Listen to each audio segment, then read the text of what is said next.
iniciar agora a resposta comentada dos nossos desafios do número 13 ao 17. Antes de mais nada, se você não me segue ainda lá no Instagram, segue lá, tá bom? @prof.sidneynicolete, tá bom? Os desafios fazem parte do nosso projeto Prepara CB Professor Efetivo, né? E nós iremos resolver, então, os desafios. E aí, vamos ver se você acertou? Primeiramente, os desafios estão lá no tópico desafios no nosso grupo do Telegram. Caso você não tenha ainda resolvido os desafios, resolva eles primeiros, né? Responda lá, fazendo favor, né? Depois que você responder, você vem aqui conferir, né, o comentário das respostas. Se você acertou, parabéns. Se você não acertar, não tem problema. O importante é continuar estudando para que a gente possa evoluir. Vamos lá, então.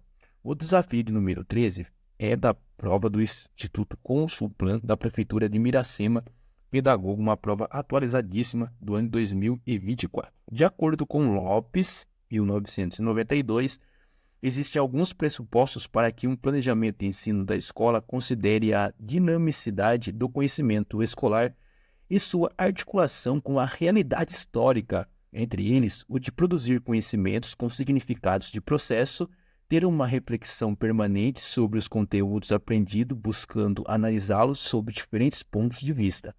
Um dos maiores desafios dos professores, olha só, desafios de quem? Dos professores, é a produção de coerência, olha só, coerência entre o quê? Entre o planejamento da escola e o planejamento, certo, de cada professor, ao nível de ensino propriamente dito. Acerca do exposto, são consideradas dificuldades encontradas pelos professores, tá bom? Exceto, olha só, tome cuidado para não cair na pegadinha do exceto. Então, isso significa que tem 4 que responde, certo?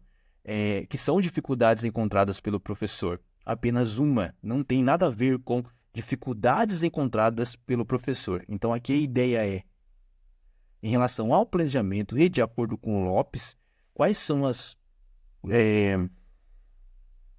dificuldades encontradas pelo professor na coerência entre, olha só, planejamento da escola, tá? O planejamento da escola, por exemplo, PPP, e o planejamento de cada professor, tá? Ao nível propriamente de ensino, no caso, propriamente dito.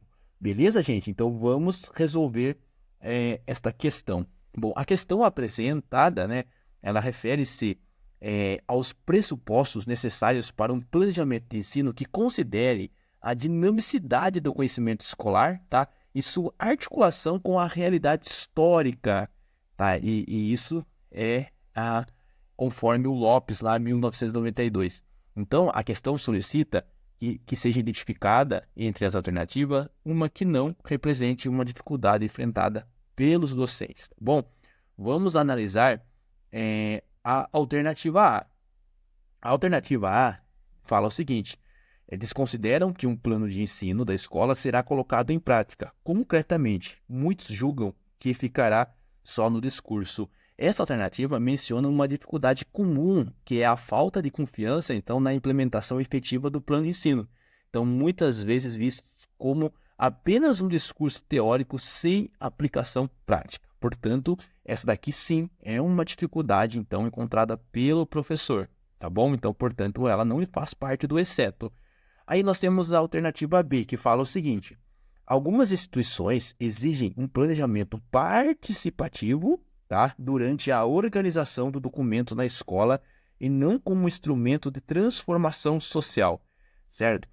Ele é um documento participativo para organizar. Então, a gente vai ter um documento na escola, beleza, mas não considera ele como instrumento de transformação social. Então, essa alternativa destaca a exigência de um planejamento participativo, que, embora positivo, tá bom, é muitas vezes também visto como uma tarefa burocrática, sem um verdadeiro impacto na transformação social. Então, refletindo assim numa dificuldade real dos docentes, tá bom? Portanto, também essa alternativa não pode fazer parte do exceto. Já a alternativa C fala o seguinte: compreensão das dimensões, tá, social e histórica do trabalho a ser realizado através do planejamento, partindo da realidade concreta e voltado para atingir as finalidades da educação básica definidas no projeto coletivo da escola. Bom, gente, essa alternativa, então, descreve uma compreensão adequada e aprofundada do planejamento de ensino, alinhada com a realidade e as finalidades educacionais, tá bom? Sendo assim, então, ela não representa uma dificuldade, mas sim um objetivo, é um ideal, ou seja, algo que seja desejável, tá bom? Portanto, o exceto é a alternativa C, porque ela não é uma dificuldade, é algo real, é um objetivo, né? Um ideal, é algo desejável. Já a alternativa D vai falar da ausência de clareza teórica, conceitual e metodológica de certos conceitos, né, utilizados com frequência nos marcos referenciais tais como a democracia, participação, justiça, liberdade, solidariedade, igualdade, consciência crítica. Essa alternativa ela vai apontar a falta de clareza e compreensão de conceitos fundamentais, tá? Que é uma dificuldade enfrentada por muitos educadores ao tentar integrar esses valores no ensino. Portanto, é uma dificuldade real, então, portanto, o que não representa uma dificuldade é a alternativa C. Então, número 13, desafio 13, gabarito, letra C. Vai lá, gente, se não me segue ainda, lembrando, segue lá, dá uma moral para o professor lá no Instagram, beleza? Então, vamos resolver a 14, vamos resolver a questão 14. Vamos ver se você acertou a questão de número 14. Bom, para a concepção, o planejamento de ensino é um roteiro aplicado a qualquer realidade, orienta o professor, estreita a relação entre planejar e acontecer. Não se preocupa com contemplar o contexto social e as necessidades individuais do aluno. Então, para que tipo de concepção, o planejamento ele não se preocupa em contemplar a realidade, o contexto social ou as necessidades individuais dos estudantes. Então, vamos entender um pouquinho essa questão aqui. Qual concepção seria? Nós temos aí 4 opções, né? A primeira é a tecnicista. Então, aqui a gente tem que ver aqui qual é a concepção. Então, a frase tão completada é pela concepção tradicional, gente. Isso mesmo. Já vou direto aqui na letra B, tá bom? Eu vi que algumas pessoas marcaram lá tecnicista e realmente tem aqui, eu até separei para me comentar aqui, fazer uma análise dessa questão, porque pode confundir sim com a tecnicista. Então, para a concepção tradicional, o planejamento de ensino é de um roteiro aplicado a qualquer realidade, tá? Ele orienta o professor, né, estreita a relação entre planejar e acontecer, não se preocupa então em contemplar o contexto social, tá bom? A concepção tradicional do planejamento de ensino, ela é conhecida por ser mais rígida, né, e padronizada, tá, gente? Onde o foco está em um currículo fixo e em métodos de ensino que não necessariamente levam em conta as variações e necessidades específicas dos estudantes ou do contexto social, né, nos quais os estudantes estão inseridos. Portanto, é a alternativa B a correta, tá bom? E algumas características da concepção tradicional, né? A concepção tradicional de ensino, ela vai enfatizar a transmissão de conteúdos. Lembra lá quando nós estudamos as concepções, né? As diferentes concepções de ensino. Então, a tradicional, ela vai focar na transmissão de conteúdo, né? O currículo é geralmente fixo, ele é padronizado, com pouca ou nenhuma adaptação às necessidades específicas do estudante. Então, ela vai também ter um roteiro aplicado a qualquer realidade. Então, o planejamento, nesse caso, tradicional, é concebido como um roteiro fixo, né, que pode ser aplicado universalmente, né, independente do contexto social. Não vai considerar também o cultural dos alunos, e isso implica numa visão homogênea, tá, da educação. Onde se presume que todos os alunos, né, têm as mesmas necessidades e também condições de aprendizado. E o professor, né? O papel do professor nessa concepção é principalmente de transmitir o conhecimento. Então, o planejamento serve como um guia detalhado que o professor deve seguir, limitando-se à flexibilidade da autonomia pedagógica. Então, vai desconsideração do contexto social, né? A abordagem tradicional tende a desconsiderar, né, especificidades do contexto social dos estudantes. Não há uma preocupação, né, significativa em adaptar os conteúdos e as metodologias de ensino para refletir então as realidades sociais, culturais e também econômicas dos estudantes, tá bom? As necessidades individuais dos alunos não são consideradas, né? Eles é feito com uma visão geral, uniforme, sem personalização ou diferenciação de acordo com as diferentes formas, né, de aprender dos estudantes.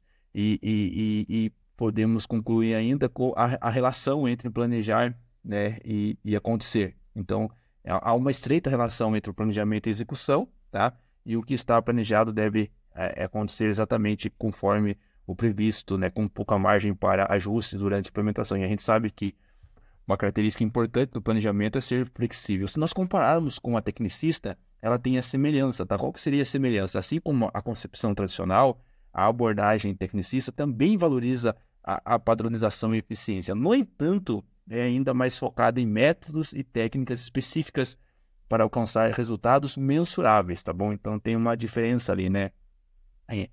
Da tradicional para a tecnicista, tá bom? A semelhança quer dizer, tá bom? Desculpa, gente, então a semelhança, né? Agora eu vou falar da diferença, então. A concepção tecnicista, ela pode incluir o uso de tecnologias, processos mais sistemáticos, científicos, né, para a educação, diferindo, então, do enfoque mais clássico, né, e conservador da abordagem tradicional. Então, a tecnicista é menos conservadora, tá bom? Seria mais ou menos isso. Aí também temos a dialética, né, e na dialética, né, a diferença marcante ali, que ao contrário da tradicional, a abordagem crítico-dialética enfatiza a reflexão crítica sobre a realidade social e busca transformar a educação em um instrumento de conscientização e mudança social. Leva em consideração o contexto social, as necessidades individuais dos estudantes, promovendo, então, uma educação mais crítica, mais participativa. Daí ainda nós temos a participativa, né, uma abordagem ali do nosso querido Paulo Freire, né, ele que tem essa abordagem, né? Então, a abordagem participativa envolve ativamente estudantes, a comunidade no processo de planejamento, a execução de ensino, valoriza o contexto social e as necessidades individuais, adaptando, então, o ensino a ser mais relevante, engajador para os estudantes. Então, conclusão, tá, gente? Para a gente finalizar o comentário, essa questão que já fica um pouco longo, né? A concepção tradicional de planejamento, ela de ensino, né, é caracterizada por uma abordagem padronizada, uniforme e que desconsidera as variáveis sociais e individuais dos estudantes. Então, esse método ele vai refletir uma visão conservadora da educação, onde o conhecimento é visto como algo a ser transmitido de forma direta, ou seja, inalterada, né? E ao seguir rigidamente o planejamento sem adaptações, essa abordagem não atende, então, às demandas contemporâneas, né, as modernas, atuais, de uma educação mais inclusiva, de uma educação contextualizada, gente. Vamos lá, a 14 já foi. Agora vamos para o comentário da questão número 15. Eu nem mudei a tela aqui, né? Como foi legal. Então, eram 4 opções e nós comentamos cada uma delas para você. Anotem, tá? Anotem.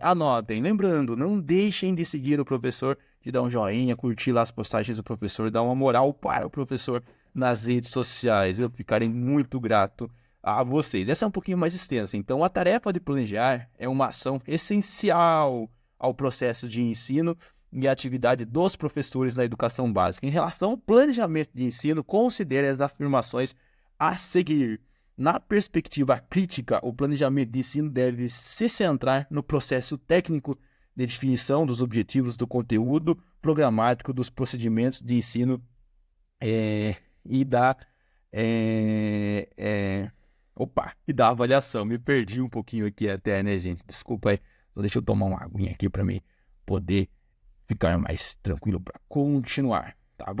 Vamos já analisar essas questões, né? Vamos ir analisando uma por uma. Então, vamos analisar cada uma das afirmações, né, fornecidas e vamos determinar quais são as corretas, né, em relação ao planejamento de ensino na educação básica. A primeira perspectiva, então, gente, na perspectiva crítica do planejamento de ensino, não se centra apenas nos aspectos técnicos. Aqui está falando, deve se centrar nos aspectos técnicos e na definição de ensino. E não é bem isso. Então, ela busca integrar a análise crítica da realidade social, política, econômica E o foco está na transformação. Então, visando a transformação social, a emancipação dos alunos, Paulo Freire fala muito sobre isso. Portanto, essa afirmação está incorreta. Beleza, gente? Vamos para a próxima. O planejamento participativo caracteriza-se pela busca da integração efetiva entre escola e realidade social, primando pelo interrelacionamento. O que é interrelacionamento? Entre as pessoas, o relacionamento entre as pessoas. Interrelacionamento entre teoria e prática. Mas nesse caso aqui é teoria e prática, né? Já quase viajei aqui já, né? Nem está falando dos alunos nesse caso aqui, está falando do interrelacionamento, tá? É como se tivesse duas pessoas, a teoria e a prática. Então, seria a relação entre essas duas pessoas. Agora eu consertei, né? E vamos lá, então. Esta afirmação está correta, certo para ela, pois o planejamento participativo ele envolve a colaboração, né, de diferentes atores, pode ser professores, alunos, comunidade, busca uma conexão significativa entre a escola e a realidade social, valorizando, sim, a teoria e a prática. A gente falou muito sobre planejamento participativo, né, durante esses 15 dias. Bom, A3. O planejamento de ensino supõe, como um momento inicial, o diagnóstico adequado da realidade concreta dos estudantes, elaborado de forma consciente. Olha só, supõe, como um momento inicial, diagnóstico adequado da realidade concreta. Por que eu falei que tem que estudar a avaliação? Porque o diagnóstico faz parte de um processo de avaliação dentro do planejamento. E o diagnóstico, a avaliação diagnóstica, né, é uma avaliação que a gente aplica no início, correto? Então, esta afirmação está correta, pois o planejamento eficaz deve começar com o diagnóstico da realidade dos alunos. Então, a avaliação diagnóstica inicial, né, para que as estratégias e conteúdos eles possam, então, ser adaptados às suas necessidades e também a contextos específicos, né, de cada escola ou de cada estudante. Beleza, gente? Então, essa daqui também está certo. Então, eu já sei que a 2 e a 3 está certo. Agora ficou fácil, né, gente, de acertar a questão, porque só tem uma opção, que é 2 e 3, e é exatamente a letra B. A número 4 vai falar que o planejamento, como processo de reflexão para tomar decisões, é provisório. Como assim provisório, né? O planejamento ele é contínuo, né? Enquanto o plano que contém a atividade de ensino é permanente. Não, esta afirmação está incorreta, tá bom? O planejamento é um processo contínuo e dinâmico, tá? Sujeito a revisões e adaptações conforme necessário. Então, ele é flexível, ele é contínuo, dinâmico e reflexivo. Anota aí, o planejamento ele é contínuo, dinâmico e reflexivo, né? Reflexivo. Não, desculpa, gente, reflexivo, não, eu já usei a palavra aqui, agora até subiu a palavra aqui, meu Deus do céu. Contínuo, dinâmico, ai, meu Deus do céu, tem uma palavrinha ali que vai falar que ele daqui a pouco vai voltar a palavrinha aqui, tá bom? Mas é como se ele tem que ser flexível, Sidney, anotem aí, pessoal, contínuo, dinâmico e flexível, tá bom? Então, para que seja adaptado, né, conforme o necessário, tá bom, gente? O plano, né, que é um documento resultante do planejamento, o plano é um documento resultante do planejamento. Por exemplo, o plano de aula pode ser adaptado e modificado conforme as necessidades surgem, tá bom? Por exemplo, a cada aula. Então, portanto, com base a letra B, gabarito letra B. Valeu, gente. Vamos para 16. Vamos lá, vamos para 16. Foco, força aí. Tá acabando. A penúltima. Analise a... Opa, nem mudei aqui, já tô querendo falar com vocês. Aqui, ó, não se esquece lá, mais uma vez, o professor vai pedir. Segue lá, prof.Sidney Nicolete nas redes sociais. Eu agradeço a vocês. Assinale a alternativa incorreta incorreta quanto ao planejamento pedagógico e o ambiente de aprendizagem. Ó, tá falando de planejamento pedagógico, mais, tá? Mais ambiente de aprendizagem, tá bom? Vamos lá, vamos entender isso aqui então. A letra A. O planejamento é uma ação global da escola, pois abrange o processo de pensamento de decisões sobre a composição e o funcionamento da proposta pedagógica da escola. E aí, pessoal? Vamos lá, vamos para a explicação então de questão de alternativa para por alternativa, né? Para determinar, então, a alternativa incorreta, a incorreta. Então, das opções, apenas uma é incorreta. Quanto ao planejamento pedagógico, né, e mais o ambiente de aprendizagem, vamos analisar a letra A. Então, essa alternativa está correta, tá bom? Por que ela está correta? Porque o planejamento pedagógico, ele é uma ação abrangente que envolve a escola como um todo, incluindo a composição e o funcionamento da proposta pedagógica. Então, está certo, certinho. Então, não tenho o que discutir aqui na letra A, certo? Para a letra A. Letra B. No que se refere à educação de sala de aula, olha só, educação de sala de aula, como uma atividade constante e ativa, o planejamento norteará. Tudo bem, ó, norte, ele serve para um norte, ele norteará as ações a serem desenvolvidas pelo educador, possibilitando ao mesmo tempo determinar metas e definir estratégias pedagógicas. Lembra na aula presencial que eu coloquei palavras-chave lá, né? Flexível, norteará, metas e etc. Bom, está aqui. Então, a letra B também é correta, porque o planejamento ele é essencial para guiar as ações do educador, tá bom? Ele vai estabelecer as metas e também as estratégias pedagógicas tudo claras, né, para o educador. Belezinha, gente? Então, letra B, certo. Vamos lá, letra C. O planejamento auxilia no comprometimento do educador com a metodologia adotada pela instituição de ensino em que atua. Espera aí, vamos ler aqui. Esta alternativa também está correta, pois a ideia é exatamente isso. Ele ajuda a alinhar o educador, tá bom? As metodologias e as práticas da instituição, promovendo um comprometimento, tá bom? Com os objetivos educacionais estabelecidos. Belezinha, é isso mesmo. E, portanto, esta também é uma afirmativa correta. Letra D. Planejar é articular a ação e assim elaborar definições simples, apresentando a influência que o ato de planejar institui, pois o planejamento auxilia tanto o trabalho do professor quanto do aluno. E aí, o que você acha? Está correto ou não? Sim, está correta. Por quê? Porque planejar ele envolve a articulação da ação e a elaboração de definições claras, tá bom? E com isso vai facilitar tanto o trabalho do professor e quanto o aprendizado dos alunos. Portanto, esta aqui é uma afirmativa também correta. Se A, B, C e a D é correta, é lógico que a E é incorreta. Olha só, aqui está falando que o planejamento idealizado, adquirido e vivenciado no dia a dia com a realização de atividades previstas dificulta o resgate dos princípios previstos pela prática pedagógica de contínua ação, reflexão, ação. Gente, dificulta. Como assim? Está incorreta. Na verdade, o planejamento idealizado e vivenciado no dia a dia deve facilitar e não dificultar o resgate dos princípios da prática pedagógica, né, de continuação, reflexão, ação. Lembra que nós falamos isso no curso? Tem até um material que trata sobre isso. Então, um bom planejamento ele deve ser flexível e permitir ajustes, né, contínuos baseados na reflexão sobre a prática.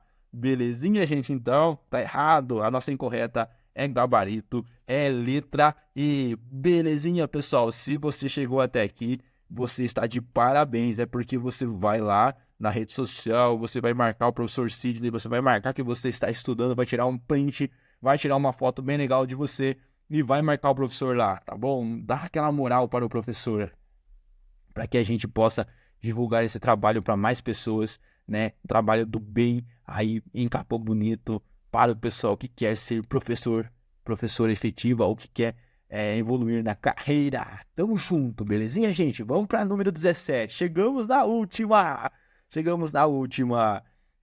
Vamos lá, então. Planejar é uma atividade primordial na ação docente. Entre os diversos tipos de planejamento, aquele que interfere diretamente na aula é o...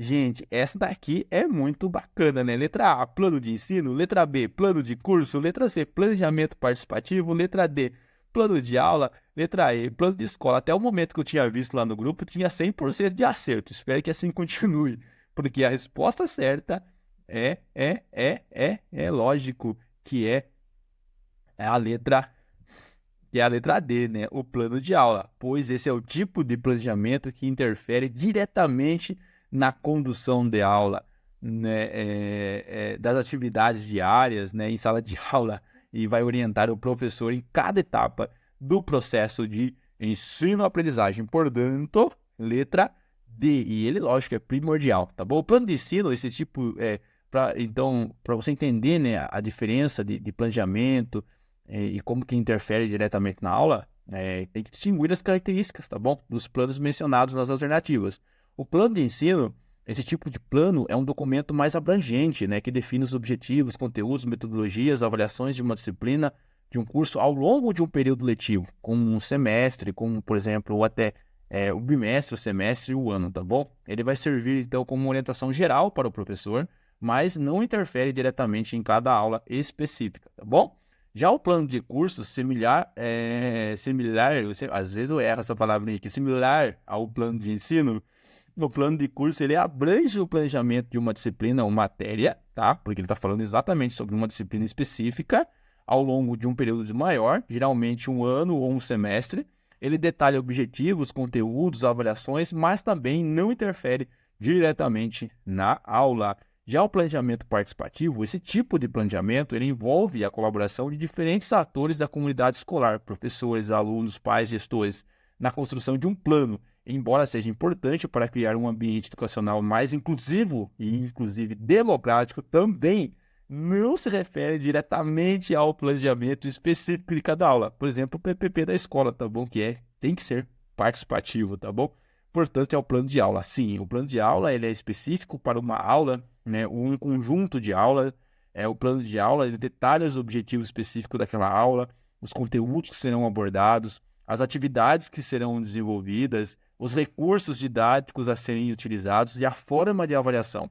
Isso, por ser específico, no caso detalhado, né? Ele interfere diretamente na condução de cada aula, guiando o professor em suas atividades diárias. Tá bom, gente? 17, gabarito, letra D. Bom, se você chegou até aqui, saiba que eu estou cheio de orgulho de você. Parabéns, obrigado, né, por curtir o nosso trabalho, por confiar no nosso trabalho. Não se esquece, olha lá, se você não ainda segue professor.sidneycollect nas redes sociais, siga lá, dá aquele like, curte as nossas postagens, porque é uma forma de nós levarmos cada vez mais conteúdo bacana para vocês, né? Vocês também é uma forma de vocês valorizarem nosso esforço, nosso trabalho. Espero que vocês estejam gostando e espero vocês nos próximos desafios. Valeu, gente. Tchau, tchau e até a próxima. Fui!